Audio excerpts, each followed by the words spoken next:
Chapter 7 Bria. Murg was lying curled up on one of the large pallets his species used as beds. Han walked over to the Togorian and sat down beside him. "How's the head?" "My head still hurts," Murg said. "The medical droid says I must stay here tonight. But I told him no, I could not do that because Veek might need me." "No, I'm fine," Han assured the big felinoid. "I'm gonna go visit the Celestin, eat dinner, do a few sims, and engage in a little target practice. Then I'm gonna turn in early. It's been a long day." "Did Veek tell Terenza about the pirates?" "Yeah, I did. He's gonna want to talk to you when you're up to it. And, good news, Terenza's giving me my blaster back." "Good," Murg said. "Vic needs to protect himself from pirates." "That's what I pointed out, pal." Han stood up. "Listen, I'm going next door. Talk to the other pilot. I'll check back in on you tomorrow morning, okay?" Murg stretched luxuriously, then curled up on his pallet, looking almost like a huge black furry circle. "Okay, Vic." Han walked down the corridor until he found the medical droid. Then he asked to be guided to the Celestin pilot's room. Once he reached it, Han signaled the door chime, and a moment later heard a voice say in Celestin, "Enter." Han opened the door only to be met by a wall of forced air that covered the doorway like a curtain. Han had to step through the doorway into cool, refreshing air. The door sealed shut behind him with a hiss. Canned air, Han realized. They've got the Celestin on a recirculating air system, so he's not breathing Eurasian air. Wonder why.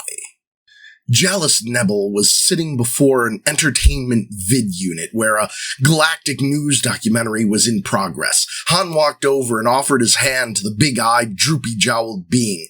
"Hi, I'm Vic Drago, the new pilot. Pleased to meet you." He spoke in Basic, hoping the alien understood it. The jowly alien nodded at Han and said in his own rapid-fire, shrill language, "Do you understand the tongue of my people, or shall we require a translator to converse?" "I understand it," Han said in extremely halting Celestin. "But, speak it badly. Understand Basic. You okay?" "Yes," the Celestin said. "I understand Basic quite well." "Good," Han said, reverting back to his own tongue.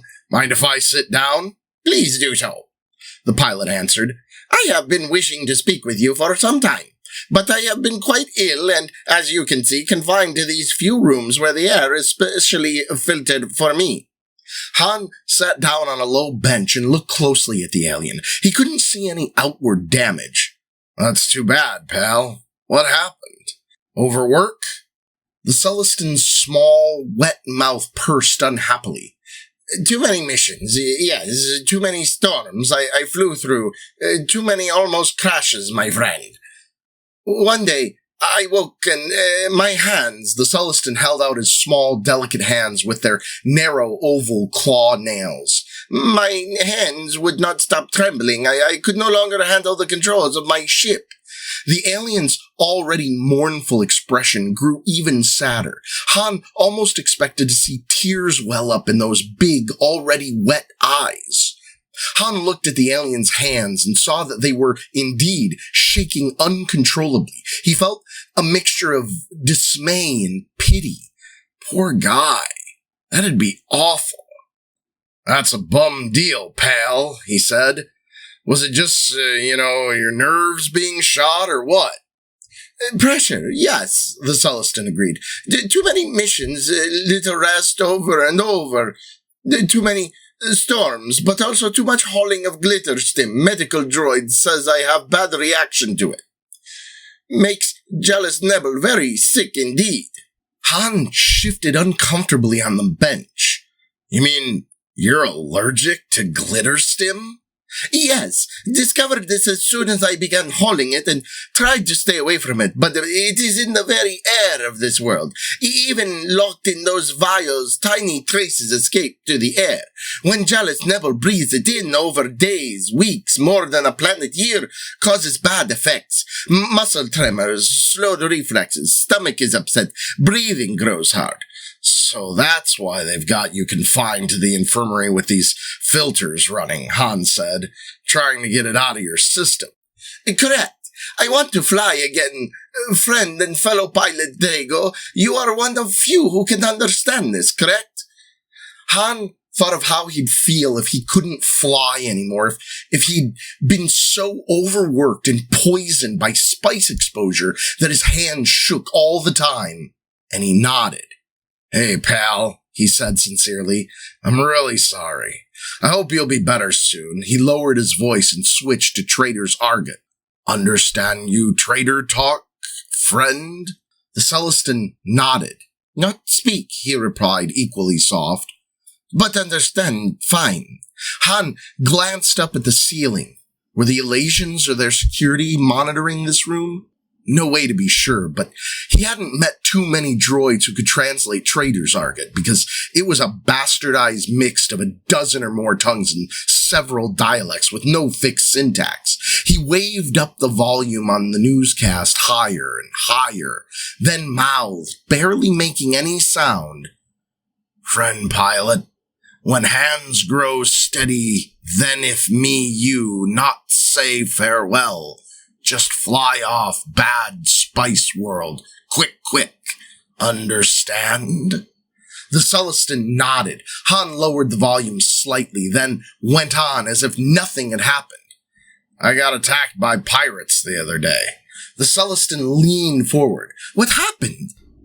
They shot up my ship, damaged the hyperdrive engines, but I managed to get one of them with a missile, Han said, gesturing boom with his hands. Had to put into Alderaan for repairs. Ever been there? Nice word, the Celestin commented dryly. Too nice for some things.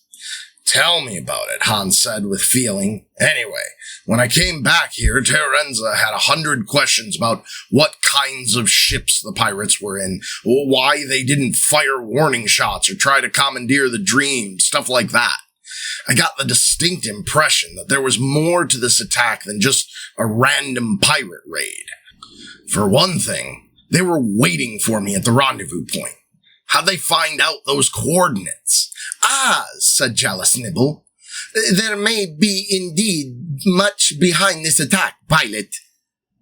Please, call me Vic. Us pilots gotta stick together. You call me Nibble then. My nest name. Thanks. So what do you think is going on?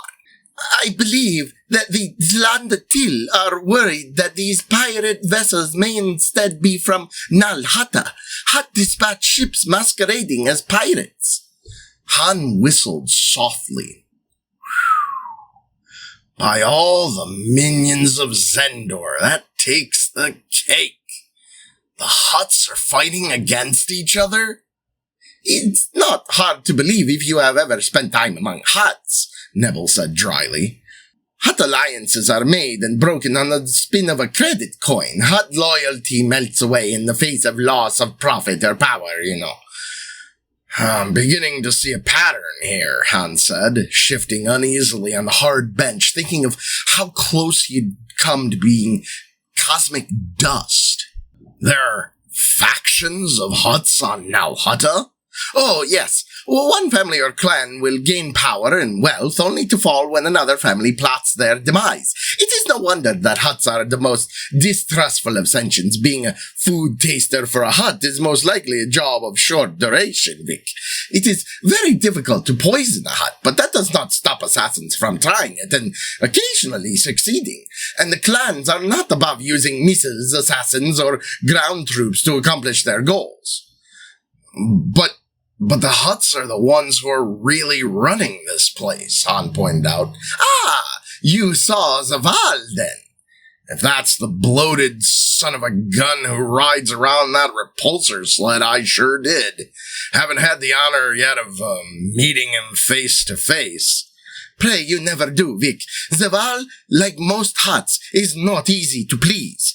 The priests can be hard masters to satisfy, but compared to the huts, their masters, they are nothing. So what's going on with this world? You've got huts running this world who've clashing with other clans of huts on Alhada. Why? Han thought for a moment, then answered his own question. Oh, of course, for the spice.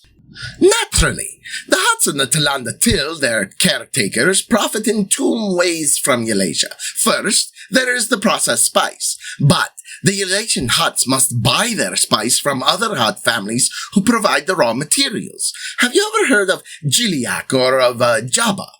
Jabba. Han frowned. Jabba the Hutt? I think I've heard of him. Isn't he supposed to be the guy who pretty much controls Nar Shaddaa, the smuggler's moon that orbits Nal Hutta? That's right. He divides his time between his home on Nal Hutta and a spice transshipping operation he runs through a back-of-beyond planet called Tatooine. Tatooine. Never heard of it. Nebel shuddered. Trust me, you don't want to go there. It's a dump. I'll keep that in mind. So this Jabba and Giliak get the raw spice and ship it here for processing, right? Yes, but lately I believe they may be trying to increase their profit by sending out ships to masquerade as pirates and having them hijack the Eurasian spice ships. That way, Jabba and Giliak get the processed spice for nothing, something that would please them greatly. Han pursed his lips in a silent whistle. Talk about biting the hand that feeds you. Indeed, yet I have no difficulty believing them capable of doing it. Han ran a hand through his hair and sighed. It had been a very long day. Yeah, from what I've heard, a hut would sell his own grandmother, assuming they have such things for credit's profit. So you must be very, very cautious, young Vic. Tell Terenza you need increased shielding. I have. Good. Greater firepower would not be amiss either. Yeah, you're right. Han fixed the Celestin with a steady gaze.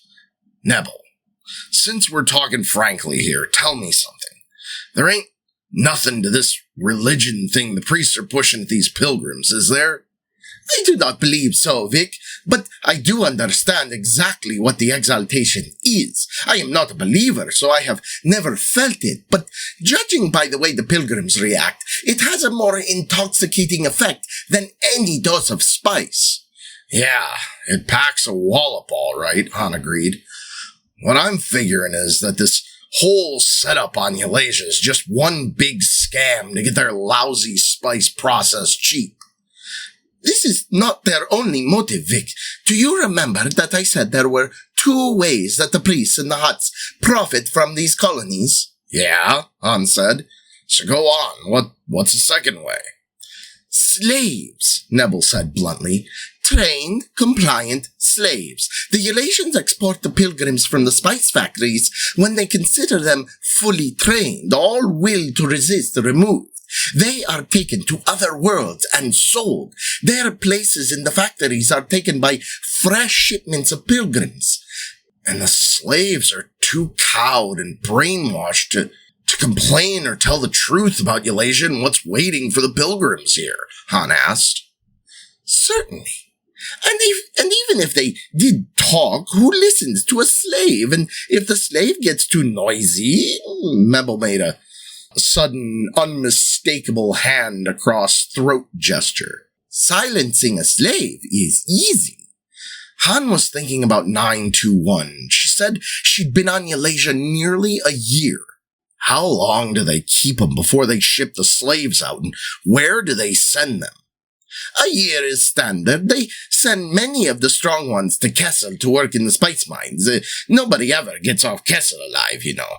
And the pretty ones, they are the lucky few. They go for dancing girls or boys or to the barracks pleasure houses.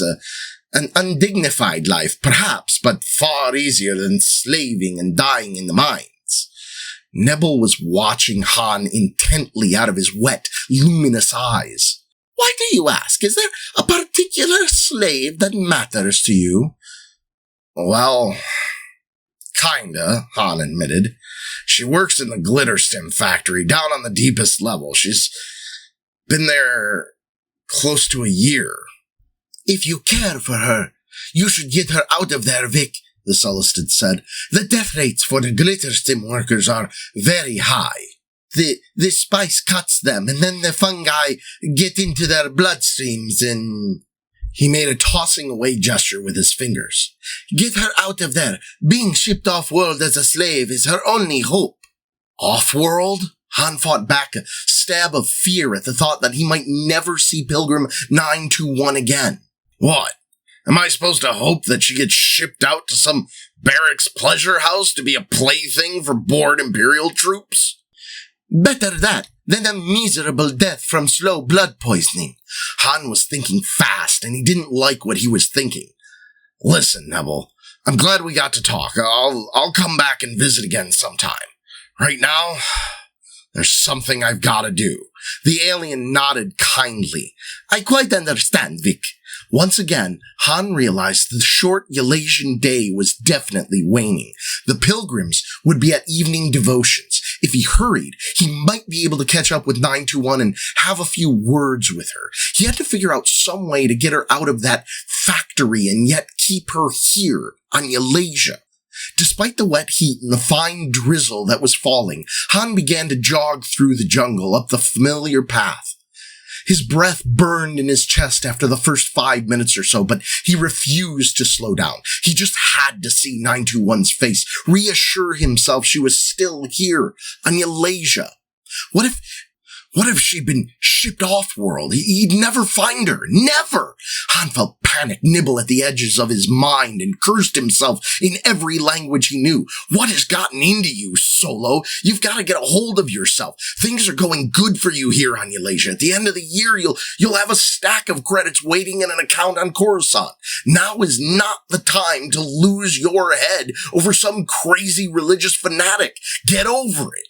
But his body and heart would not listen to his mind. Han's strides came longer and faster until he was running full tilt. He rounded a turn near the plain of flowers and nearly ran headlong into the first of the pilgrims on their way back from evening devotions. They were staggering or shambling along, that drugged, ecstatic look in their glazed eyes. Han began elbowing his way through the throng, feeling like a fish swimming upstream. He squinted at faces in the gathering darkness, peered beneath caps, searching. Where was she? Increasingly worried, Han began grabbing Pilgrim's arms and demanding to know if anyone had seen Pilgrim 921. Most ignored him or stared stupidly, slack-jawed, but finally, an old Corellian woman jerked her thumb behind her. Han turned to find 921 some distance behind the others. Relief flooded through him. He hurried up to her, still panting, sweating, and disheveled from his run. Hi. He wheezed, hoping the greeting didn't sound as lame to her as it did to him. She looked up at him in the twilight. Hi, she said uncertainly. You've been gone for a while. Off-world, Han said, taking her arm and falling into step with her. Had some cargo to transport. Oh? So, how's it been going? He asked. Fine, she said. The exaltation was wonderful tonight. Yeah, he agreed grimly. I'm sure it was. How was your voyage, Vic? She asked after a minute or so of silence. Han was pleased by her question. It was the first time she'd betrayed any curiosity about him in his life. It turned out okay, he said, picking his way down the muddy path, trying not to get his boots any worse than they already were. He was splashed to the knees with all that running. Pirates shot at me, though. Oh, no, she looked distressed. Pirates? You could have been hurt. He smiled at her and shifted his grip so they were walking hand in hand. How nice to know you care, he said with a touch of his old cockiness. For a moment, he thought she might pull away, but she let him hold her hand. By the time they'd reached the dorm, it was dark. Han walked her over to their same spot, halfway between the light and the darkness. He took off her infrared goggles. What are you doing? she asked nervously. I want to see you, Han said. You know those goggles hide your eyes. He took her hand and raised it to his lips, then kissed the back of it. I missed you while I was away, he murmured. You did? He couldn't tell whether the thought pleased her or distressed her. Maybe both. Yeah, I thought about you, he continued softly. It occurred to him that this was the first time he'd ever been this honest about his feelings with a girl. For once in his life, he wasn't putting on an act. I didn't want to, he added honestly, but I did. You do care, don't you? Just a little? She stammered. I don't know. She tried to pull her hand away, but Han wouldn't let it go. He began to kiss her fingers, her scarred, lacerated fingers. The touch of her skin against his mouth intoxicated him as much as the Alderanian ale. He rained soft, tender little kisses over her knuckles, her fingertips. Stop that, she whispered. Please. Why? He asked, turning her hand over so he could kiss her wrist. Han gloried in the jump of her pulse against his mouth. He pressed his lips against her palm, feeling the ridges of scars, old and new. Don't you like it? Yes, no, I don't know. She burst out, sounding on the verge of tears. She yanked her hand back, and this time Han let it go, but stepped forward to catch her sleeve. Please, he said, holding her with his eyes as much as with his hand. Please don't go. Can't you tell that I care about you? I worry about you. I think about you. I care about you. He swallowed and it hurt. A lot. She caught her breath and it sounded like a sob. I don't want to care, she said, her voice ragged. Because I'm not supposed to care. You won't even tell me your name, Han finished, and he couldn't hide the touch of bitterness in his voice. She stood poised for flight like a bird, her eyes wide and tormented. I care about you too, she whimpered finally. Her voice trembled. But I shouldn't. I'm only supposed to care about the one and the whole. You want me to break my vows, Vic? How can I give up everything I believe in? Hearing her admit that she had feelings for him made Han's heart turn over. Tell me your name, he pleaded. Please. She stared at him, eyes bright with tears. Then she whispered, It's Bria. Bria Farron. Then, without another word, she picked up the skirts of her robe and ran away through the door into the dorm. Han stood in the darkness and felt a slow, wide grin spread across his face. All his exhaustion fell away and his feet felt as though they were wearing repulsor lift boots. He walked away from the dorm, still smiling, and barely noticed when the skies opened up and it began to pour. She does care, he thought, slogging through the ubiquitous mud. Bria, that's nice. Sounds like music or something. Bria. The next day, after long hours of thinking and planning during a mostly sleepless night, Han went in search of Teorenza. He found the high priest and Veritil relaxing in the mud flaps that lay about a kilometer inland from the shallow Eurasian Ocean.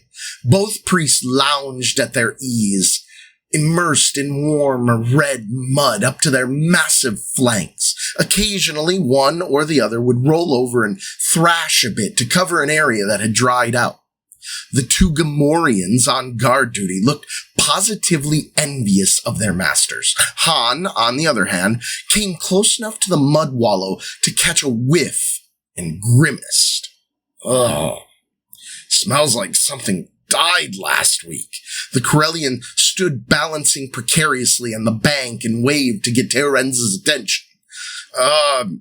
Sir, I'd like a word with you if possible. The high priest was in a good mood, relaxed from the mud. He waved an undersized arm. Our heroic pilot, please join us. Climb into that muck on purpose? Han thought, repressing a grimace. But he understood that the Tlalanda Till were offering him a great honor. He sighed.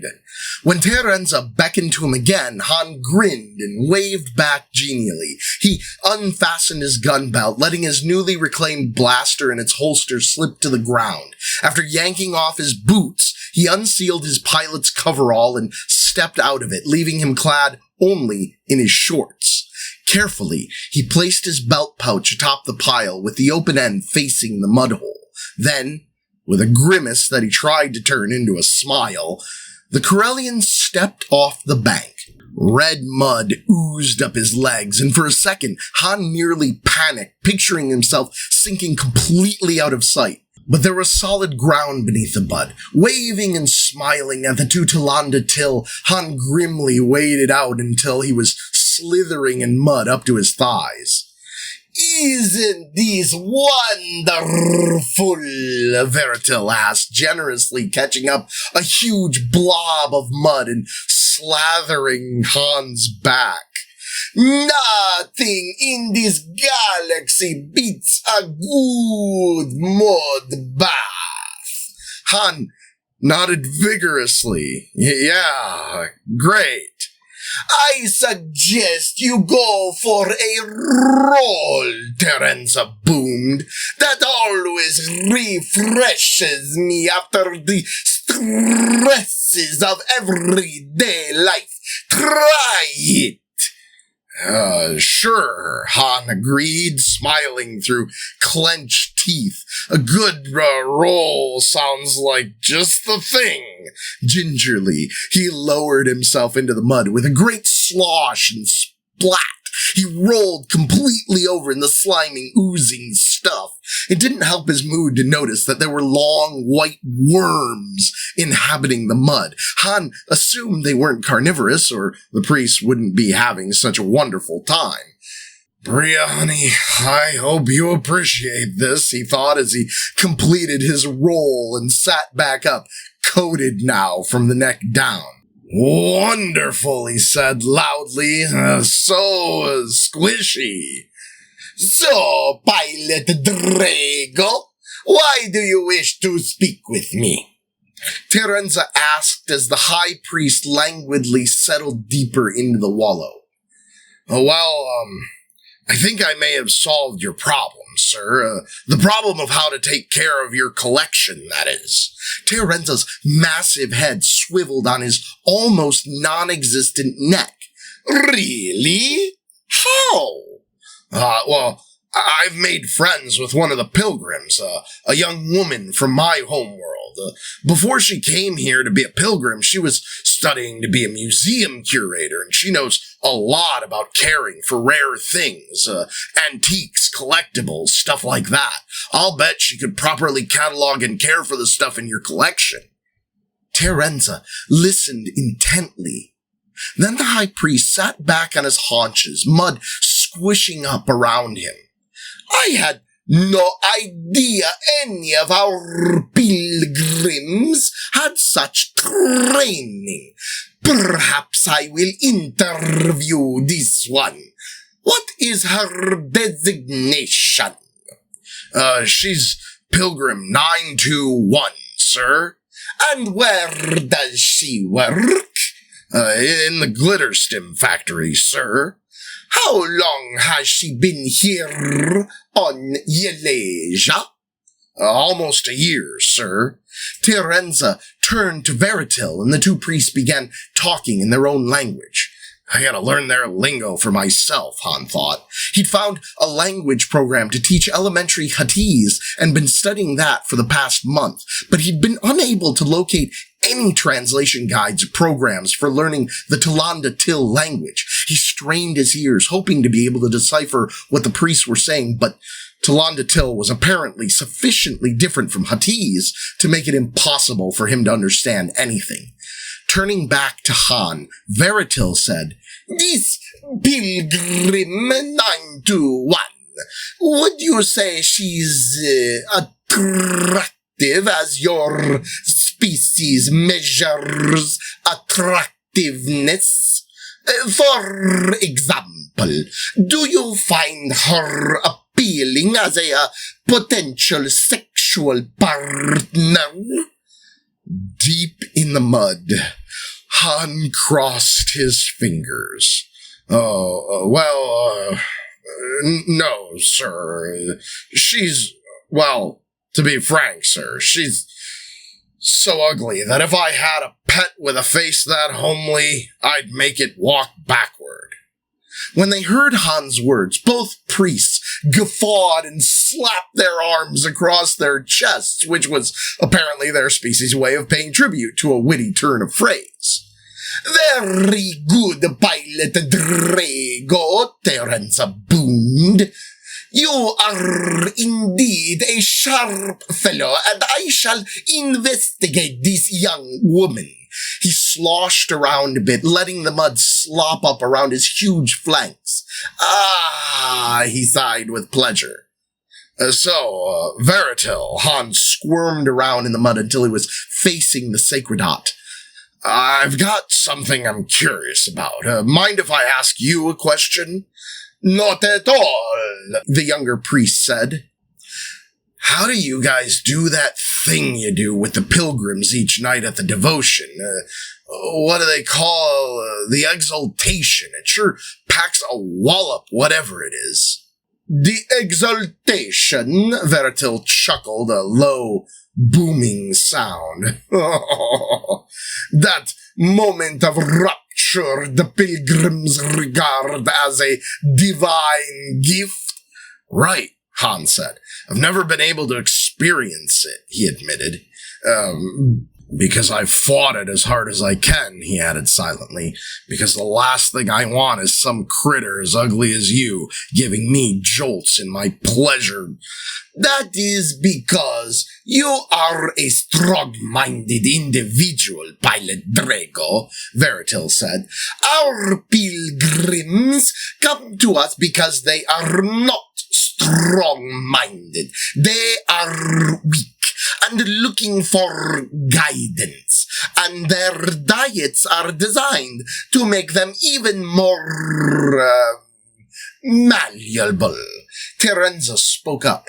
The exaltation is a refinement of ability we males of the Telandatil use to attract the females of our species during mating season. We create a frequency of resonance within the recipient's brain that stimulates the pleasure centers.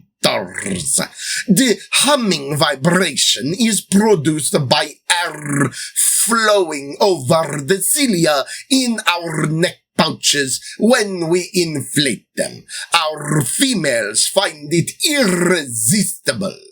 We males also have a low-grade empathic projection ability, Veritil said. By concentrating on feeling good, we can project those feelings at the crowd of pilgrims. Both effects taken together produce the exaltation. Neat trick, Han said admiringly. Is it difficult? Not at all, Terenza said. What we find difficult is having to lead the pilgrims in those endless services and prayers. At times, I've been so bored that I nearly fell asleep waiting for my turn to lead the devotions. Last year, one of the sacerdotts did fall asleep, Veritil said, booming with his species' version of laughter. Balazidar fell right over. The pilgrims were most upset. Both priests enjoyed the memory. Han laughed too, but inside he was simmering with anger, thinking of the pilgrims staggering down the path, religious faith and devotion shining in their eyes. This place makes any of Garrus Shrike-Scam's look like nothing, he thought disgustedly. Someone should shut these greedy vermin down. For a moment, He wished he could be the one to do it. Then, Han reminded himself that sticking one's neck out for others was a good way to get one's head and shoulders permanently separated. "So why are you doing all this for Bria?" his treacherous mind asked sarcastically. Because his heart answered, "Bria's safety has become as important to me as my own. I can't help it. It's just the way things are." Now that he'd accomplished what he'd come here to do, Han began to think about how to gracefully, metaphorically speaking, extract himself from the mud in the company of the priests. He was rescued by the arrival of a Hutt who came gliding over the mud flat on his repulsor sled. A small squad of guards trotted vigorously alongside, panting in the humid heat as they struggled to keep up. "Zaval!" Terenza hailed his Hutt overlord, standing respectfully. Feeling like a fool, Han did likewise. This was the Corellian's first close-up encounter with a Hutt, and he tried not to stare at the creature's huge, recumbent form, the enormous, pouchy eyes amid the leathery, tan skin, and the green slime that oozed from the corners of the being's mouth. They're even uglier than Terenza and his crew, Han thought. He reminded himself that Hutts had been civilized for probably longer than his own species, but he still couldn't quite eliminate the revulsion their appearance caused. Or maybe it was just the knowledge that it was the Hutts who dreamed up the idea of running a religion on Eulalia as a cheap way to enslave innocent sapients that repulsed him. The Hutt leaned toward Terenza and said in Huttese, "I've received a message from home. Jabba and Gilliac deny everything, and we have no proof. The clan council has refused to..." Han couldn't catch the word. "So we have no other way to..." And he finished with a phrase that Han couldn't translate. "Regrettable," Terenza replied in Huttese. "What about my requisition for more troops, armament and shielding for our ships, Your Excellency?" "Approved," Saval said. "Should be arriving any day." "Good." Terenza continued in Basic. "Saval, I would like you to meet our brave pilot, Vic Drago, who saved our shipment of glitter steam." The huge Hutt chuckled a hell sound that was so deep and resonant that Han could feel it as well as hear it. "Greetings, Pilot Drago. You have our lasting gratitude." "Thank you, sir." Terenza waved an undersized arm. "The correct form of address is Your Excellency, Pilot Drago." Okay then, thank you, Your Excellency. I'm honored to be able to serve you." The Hutt chuckled again and said to Terenza in Huttese, "A most polite and perceptive young man for a human. Have you arranged for a bonus? We want to keep him happy."